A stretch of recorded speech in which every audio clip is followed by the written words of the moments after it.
বাংলাদেশ জামাতে ইসলামী বিএনপির সিনিয়র যুগ্ম মহাসচিব রুহুল কবির রেজভীর সাম্প্রতিক বক্তব্যকে বিভ্রান্তিকর, ভিত্তিহীন ও রাজনৈতিক উদ্দেশ্য প্রণোদিত বলে ব্যাখ্যা দিয়েছে। 29 ডিসেম্বর জামাতের সহকারী সেক্রেটারি জেনারেল মাওলানা রফিকুল ইসলাম খানের পাঠানো এক বিবৃতিতে বলা হয়, রেজভী ভারতের সাথে সম্পর্ক উন্নয়নে শেখ হাসিনাকে ক্ষমা করতে চায় জামাত বলে যে মন্তব্য করেছে তা সম্পূর্ণ ভিত্তিহীন। বিবৃতিতে উল্লেখ করা হয়, জামাতে ইসলামী কখনো রক্কাটা, গোলাপানিতে মাছ শিকার বা মুনাফিকির রাজনীতি করেনি, বরং ইসলামী আদর্শের ভিত্তিতে রাজনীতি করে, যা দেশের মানুষের অধিকার, ন্যায় বিচার ও ভোটের অধিকার প্রতিষ্ঠার জন্য আপোষহীন লড়াই বলে চালিয়ে যাচ্ছে। রেজভী ইসলাম মানে তো বারবার মুনাফিকি করা না মন্তব্যে চরম মিথ্যাচার বলে জামাত বলেছে।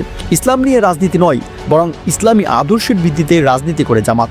বিবৃতিতে আরও বলা হয়, জামাতের বিরুদ্ধে ভারতের সাথে সম্পর্ক উন্নয়নের মিথ্যা অভিযোগ তোলা হাস্যকর, বরং ভারতের আধিপত্য ও ফ্যাসিবাদের বিরুদ্ধে জামাতের আপোষহীন ভূমিকা গোটা জাতি ভালো করেই জানে।